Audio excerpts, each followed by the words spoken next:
Hi guys, welcome back to another behind the scenes brow lamination, shaping, and stain tutorial. Here we have my beautiful client. She, I would say, has medium to fine hair, so of course we're going in with the first step. So just to clarify, brow lamination service is a 3-step process. So the first step is applying the lifting solution. It is typically normal to feel like warmth, maybe a little tingling, because the solution does have kind of the active ingredients that are gonna soften the hair, get them all silky and lifted.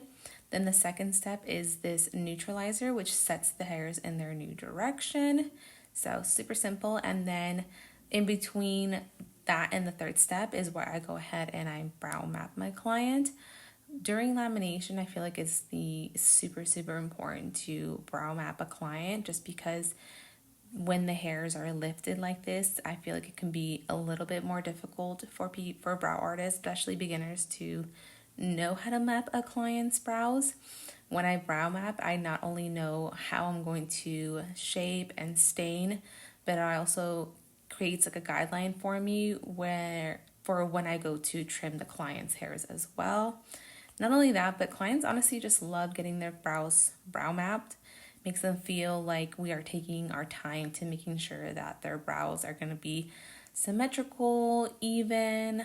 I'll even sometimes show my clients the mapping as well, just to give them that peace of mind.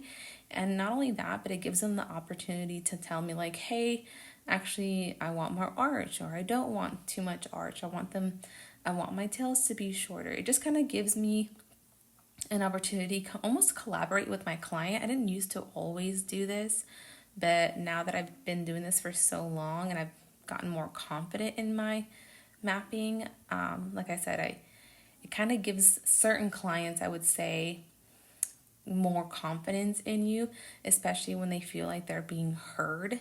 So sometimes it takes a collaborative effort with a client. Again, not everyone is like that. For the most part, I have so many regulars now, so I don't really feel the need to show them the mapping.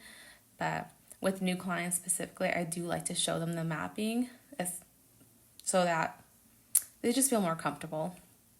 So here we are doing just a little bit of brow trimming. Her hairs actually aren't really all that long, so the trimming that was needed was very minimal.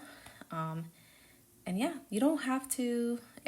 Trimming is preference to the artist and the client. If I have a client that tells me they don't want them trimmed, then I won't trim them. Here I'm going in with the hybrid tint. I use my favorite OG. It is the BROWCODE hybrid stain.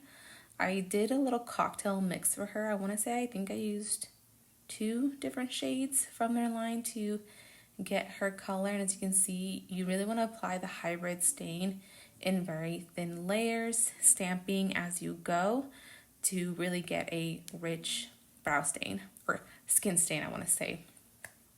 Here we are waxing. Of course, I'm using my favorite NATURAVERDE Pro Gold Flex Hard Wax. It's, like I said, very gentle on the skin. Here, I'm based in Arizona, so here we have, like, my clients have very dry, sensitive skin because we're just in a very dry environment. So I noticed even like a Joe OG, like the Satin Smooth Zinc Oxide, can still be too much. So I find that this hard wax is perfect. And here I went and I applied the last solution, which is a hydrating cream. It just adds moisture back to the hairs. You're very silly. Oh. Yes, girl. Bomb. Bitch, how do you get them like this? This is so good.